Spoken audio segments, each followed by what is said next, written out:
2022 সালের 1 ফেব্রুয়ারি থেকে আজ অবধি কলম্বিয়া ম্যাচ খেলেছে 23টা এবং এই 23টা ম্যাচের ভেতরে তারা জিতেছে 17টা এবং ড্র করেছে 6টা। অর্থাৎ অপরাজিত আনবিটেন একটা রানে রয়েছে কলম্বিয়া টিম। আর সে কারণে ব্রাজিলের কোচ ডরিভাল জুনিয়র তিনি বলেছেন যে এবারের কোপা আমেরিকাতে আর্জেন্টিনা এবং ইউরুগুয়ের পর কলম্বিয়াও আসলে ফেভারিট এবং ব্রাজিলের বিপক্ষে তারা সেই ফেভারিটের মতোই ফুটবলটা খেলেছে এবং 1-1 গোলে ম্যাচটা ড্র করে গ্রুপ চ্যাম্পিয়ন হয়ে কোয়ার্টার ফাইনালে উঠে গেছে কলম্বিয়া। ব্রাজিল ম্যাচ জিতুক, ম্যাচ হারুক বা ম্যাচ ড্র করুক, ব্রাজিলের ফুটবলে সবসময় একটা ছন্দ থাকে, একটা সৌন্দর্য থাকে। কিন্তু এদিন গোলটা পাওয়ার পর ব্রাজিলের ফুটবলটা কেমন যেন খেই হারিয়ে ফেললো। ম্যাচের 12 মিনিটে রাফিনিয়া তিনি গোলটা করলেন ঠিকই, কিন্তু তারপর যেটা হলো মাঝ মাঠের বল দখলের যে লড়াই সেটা ব্রাজিল হারিয়ে ফেললো। পাসিং অ্যাকুরেসি নাই হয়ে গেল, কোনো বিল্ড আপ নাই, কোনো অ্যাটাক সেভাবে ব্রাজিল আসলে আর করে উঠতে পারলো না। পক্ষান্তরে কলম্বিয়া গোল খাওয়ার পর থেকে একের পর এক অ্যাটাক করে গেছে এবং ফার্স্ট হাফে তাদের 8টা শট এবং কলম্বিয়া ম্যাচে ফিরেছে ফার্স্ট হাফেই।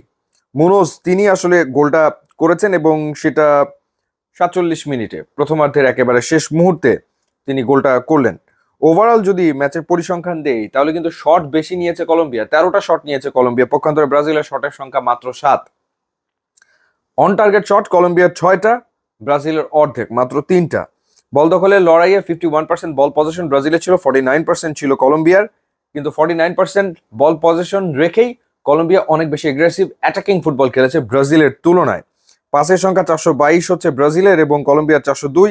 এবং অ্যাকুরেসির কথা বলছিলাম, 81% অ্যাকুরেসি ব্রাজিলের এবং সেখানে 83% হচ্ছে কলম্বিয়ার।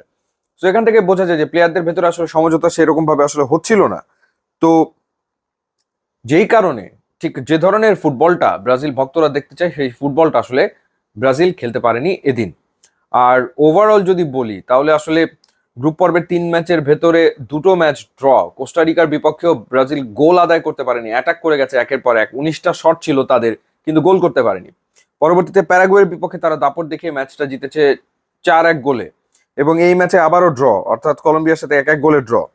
সো এখন দেখার ব্যাপার যে উরুগুয়ের বিপক্ষে আসলে ব্রাজিল কেমন করে। ডেফিনেটলি অনেক অনেক অনেক বেটার ফুটবল তাদেরকে আসলে খেলতে হবে।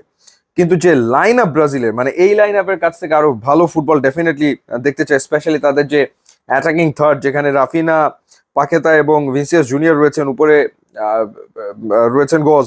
তো সেই ক্ষেত্রে আরো বেটার ফুটবল ডেফিনেটলি ব্রাজিল ভক্তরা দেখতে চাইবে ইউরুগুয়ের বিপক্ষে। যদিও ম্যাচটা কঠিনই হবে সেলেসাওদের জন্য, তেমনটাই আসলে মনে হচ্ছে ব্রাজিলের খেলা দেখে।